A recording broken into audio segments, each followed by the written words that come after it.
Coming up on Mobile Learning in the Classroom, Piktochart.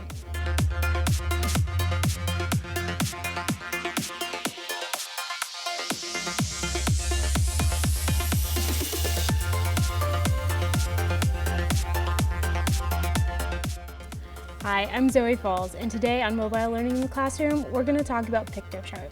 So I use Piktochart with my students when I want them to really go in and synthesize in new information. So it's usually a response to new content, a new unit, or just information that might be new and relatively dense.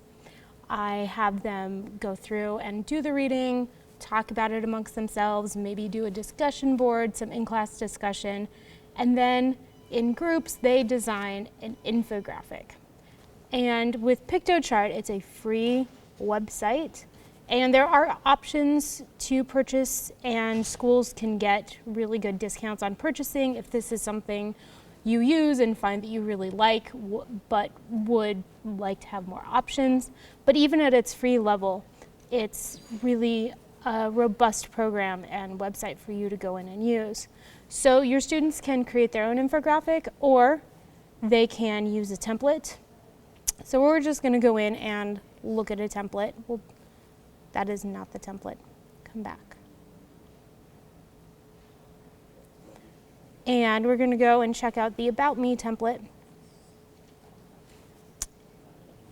And one of the things that, again, I like is you can have them do this individually, or you can have them do this as a group. And so in their groups, they'll get to share their knowledge and work collaboratively, and then really get into the heart of what's going on. So with this infographic, it kind of guides them through the types of things that they can put in. So they come up with a title. And the thing that I convey to my students when they're working on their infographics is they're conveying a message.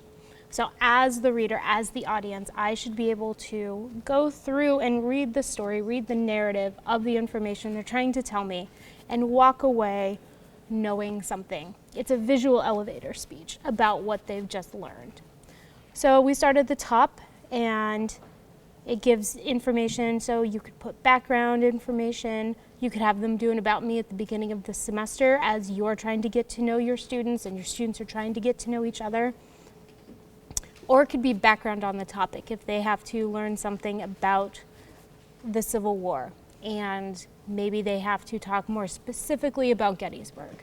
And maybe within that they have to identify one moment, one battle, maybe one leader, one soldier within the Battle of Gettysburg that they tell that story. And they can pull information from other places, from their peers, and they could figure out the point of their infographic, and then they populate it.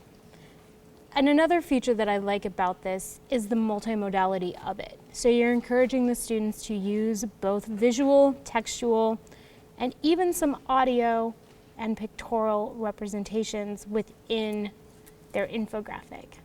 So you can insert lines and shapes so they can modify everything. So even if they use a template, they can modify. They can add icons. So if they're trying to stick with a theme, they can select one and it automatically comes in. You can adjust it for size and you can rotate it. And you can also add photos. So if they have their own photos that they'd like to upload, they can do that. Plus, it comes with a whole slew of photos that are already going to be licensed to use with this software. So they can select from that, and then they don't have to worry about copyright issues. So if you're working with younger students or students that are still learning how to appropriately cite and use sources they find online, that could be helpful. And again, different photo frames. So if they did something like this number 5, again, there are pictures within it. So they can use pictures to represent numbers, and you can talk through the different, what that means, how that helps them conceptualize and visualize what's going on. And then the other cool thing is how you can have them share and save. So in the free version, you are limited on how they can save it, but they can save it as an image. And then once it's an image, most people can go ahead and save that image as a PDF if you need to. But they can download it as an image and send it to you, or they always have a URL with their account, and you can set up accounts with Google. So if your school is using Google Classroom or you're a Google school, you can just go ahead and log in with Google, and then your students don't have to have another account sign up, and you as a teacher don't have to worry about another sign in and another password. So there are other infographic websites out there, but I like Piktochart because of some of the features. I like that you don't have to use a template at all if you don't want to.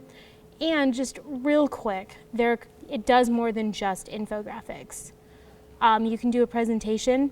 So if you have them doing a digital presentation, it sets up a poster, but then it moves them through as though it was a presentation. They can also do a poster. So if you're doing a larger class project and they need to make a poster for that, there's that option. And there's also a report feature. So if they've done some sort of survey or they're analyzing information, there are ways to do graphs and charts where they can represent that information. And again, it still follows some of that infographic logic, if we look at this one, where they're still conveying a message.